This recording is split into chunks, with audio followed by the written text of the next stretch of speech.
Ay, mga kababayan, magandang araw po. Again, alam niyo po, tayong mga mamamayang Pilipino o tayong mga simple dito sa ating bansa, isipin po natin, tayo po ay parte ng gobyerno. Ano pong ibig ko sabihin? Para po tayong mga stockholder na kung saan ang isang kumpanya para tumakbo, kailangan ng stockholder. At yung stockholder po na yan, tayo po yun. Dahil tayo po ang nagbabayad ng mga taxpayer. Tayo po yung mga taong para may pampasahod sa mga opisyal mula sa Pangulo hanggang sa pinakamababang posisyon sa gobyerno. At tayo rin ang nagbibigay ng budget sa paraan ng pagbabayad natin ng buwis. Na kung saan yung ibang budget na binabayaran po natin ng buwis ay napupunta po yan sa mga charity activity, sa mga paggawa ng kalsada, sa mga pagtulong or medical health or sa mga educational na proyekto ng ating pamalaan.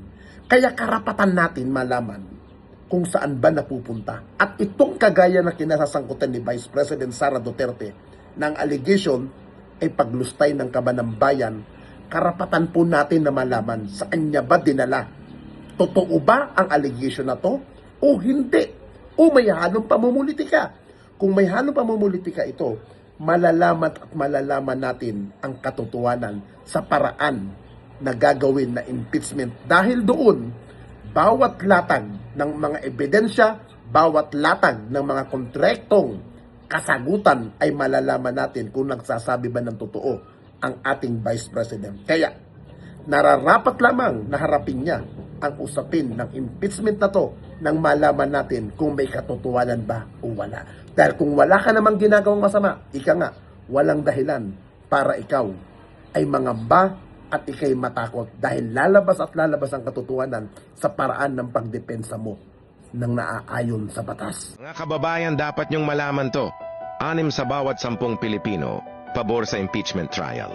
Ayon sa survey ng Okta Research, 69% ng mga Pilipino ang sumusuporta na litisin si Sara Duterte. Hindi ito chismis. Hindi ito haka-haka. Isinagawa ang survey sa 1-200 na respondents face-to-face sa buong bansa. May malinaw na mensahe ang publiko. Gusto nilang marinig ang katotohanan. Gusto nilang makita ang proseso. Gusto nilang malaman ang buong kwento. Ngayon ang tanong, kapag ang taumbayan na mismo ang nagsalita, handa na bang pakinggan ang boses nila?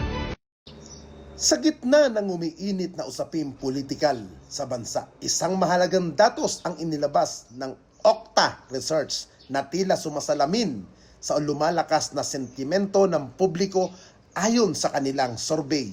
Sa 1,200 respondent, 6 na bawat 10 Pilipino o katumbas ng 60% ang pabor na dinggin o ituloy ang impeachment case laban kay Vice President Sara Duterte. Ang numerong ito ay hindi lamang basta estadistikahiya, ito ay isang malinaw na manifesto ng pagnanais ng taong bayan sa transparency at accountability sa pinakamataas sa antas ng gobyerno.